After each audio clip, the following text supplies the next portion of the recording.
Hello दोस्तों, स्वागत है आपका फिर से इस चैनल पर। आज हम बात करने वाले हैं लुकिज्म के उस राज के बारे में जिसने सालों से पूरे फैंडम को कंफ्यूज भी किया है, एक्साइट भी किया है और लिटरली हर फैन को एक ही सवाल पूछने पर मजबूर कर दिया है। डैनियल पार्क का सेकंड बॉडी आखिर आया कहां से? क्या लुकिज्म की सारी एबिलिटीज एक्चुअली जेनेटिक नहीं बल्कि आर्टिफिशियली क्रिएटेड है? तो दोस्तों, आज की वीडियो सिर्फ थ्योरी नहीं होगी, ये होगी लुकिज्म के hidden science, secret body system और पावर लोर की डीप ब्रेकडाउन। तो बिना देर किए चलिए शुरू करते हैं the biggest secret of lookism. Section 1, Daniel park का सेकंड बॉडी, सबसे पहला और सबसे बड़ा रहस्य। अब दोस्तों, सबसे पहले बेसिक बात क्लियर कर लेते हैं। जब हमने पहली बार डैनियल पार्क को देखा तो वो एक overweight, bullied, insecure school boy था। वो फिजिकली वीक था, मेंटली एग्जॉस्टेड था और उसकी पूरी जिंदगी ह्यूमिलिएशन, रिजेक्शन और इंफीरियोरिटी कॉम्प्लेक्स से भरी हुई थी। लेकिन फिर एक रात सब कुछ बदल गया। डैनियल सोया और अगली सुबह उठा तो उसके पास था एक बिल्कुल नया शरीर। एक ऐसा शरीर जो टॉल था, हैंडसम था, परफेक्टली प्रोपोर्शन था, नेचुरली एथलेटिक था और ऑलमोस्ट फ्लॉलेस था। मतलब ऐसा नहीं था कि डैनियल ने मेहनत करके ट्रांसफॉर्म किया, ऐसा नहीं था कि उसने सर्जरी करवाई, ऐसा भी नहीं कि उसे कोई ट्रेनिंग आर्क मिला। वो बॉडी बस मौजूद थी। और यही पॉइंट पूरी लुकिज्म स्टोरी का सबसे अननेचुरल एलिमेंट है, क्योंकि लुकिज्म में बाकी सब चीजें एग्जैजरेटेड हो सकती है लेकिन थियोरेटिकली एक्सप्लेन हो सकती है। स्ट्रॉन्ग फाइटर्स, ठीक है। Fast reflexes, possible. Extreme martial arts talent, rare but possible. लेकिन सोते समय कॉन्शियसनेस का एक बॉडी से दूसरे बॉडी में ट्रांसफर होना, ये नॉर्मल फिक्शन नहीं है। ये या तो साइंस एक्सपेरिमेंट है, एडवांस बॉडी मैनिपुलेशन है, कॉन्शियसनेस टेक्नोलॉजी है, या फिर लुकिज्म वर्ल्ड में कोई हिडन सुपरनैचुरल लॉ है। और दोस्तों, फैंडम सालों से इन्हीं पॉसिबिलिटीज पर डिवाइडेड है।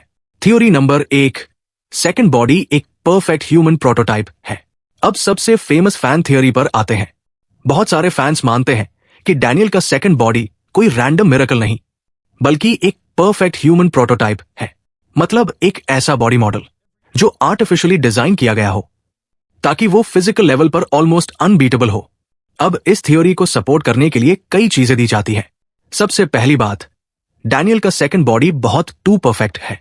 वो सिर्फ हैंडसम नहीं है, वो अननेचुरली ऑप्टिमाइज्ड है। मतलब उसकी बोन स्ट्रक्चर आइडियल है, रिफ्लेक्सेस एब्सर्डली फास्ट है, ग्रोथ लिमिटेशंस ऑलमोस्ट नहीं दिखती और उसका लर्निंग कर्व भी एबनॉर्मल है।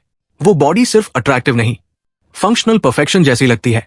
ऐसा लगता है जैसे किसी ने बेस्ट पॉसिबल ह्यूमन टेम्पलेट बनाकर उसे रियलिटी में डाल दिया हो।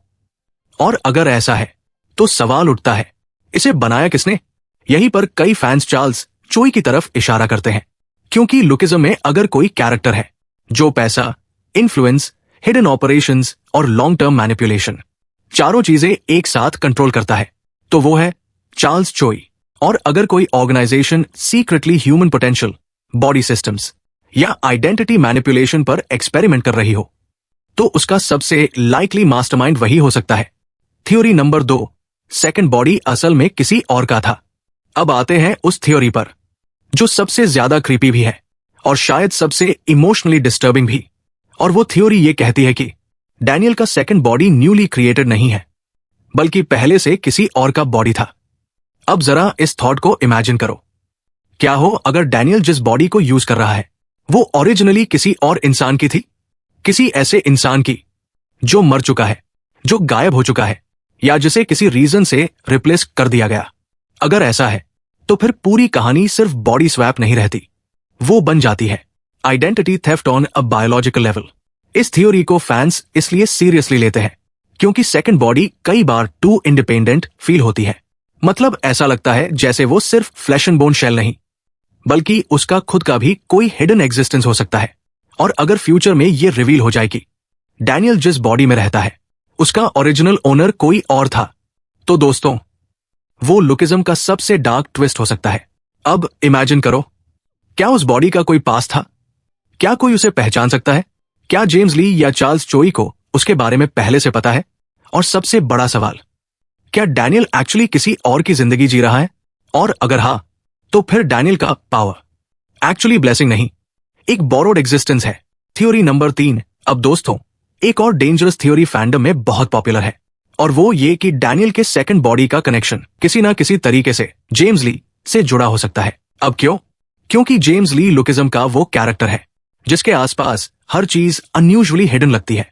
वो सिर्फ स्ट्रांग नहीं है, वो सिर्फ लेजेंडरी नहीं है, वो सिर्फ मिस्टीरियस नहीं है, वो ऑलमोस्ट मैन्युफैक्चर्ड मिथ जैसा लगता है।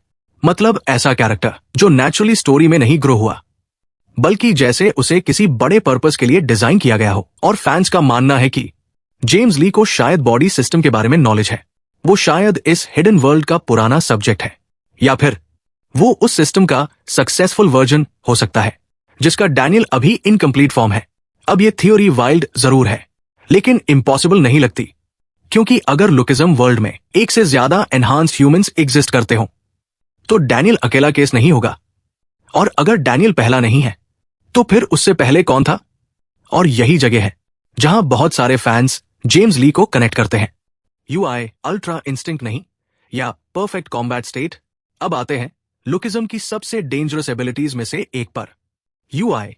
अब जब भी कोई फैन पहली बार यूआई देखता है उसे यही लगता है कि यह बस एक कूल मोड है, लेकिन दोस्तों अगर ध्यान से देखें तो यूआई सिर्फ स्टाइल नहीं है, ये लुकिज्म यूनिवर्स की पावर सिस्टम को समझने की सबसे इंपॉर्टेंट की हो सकती है।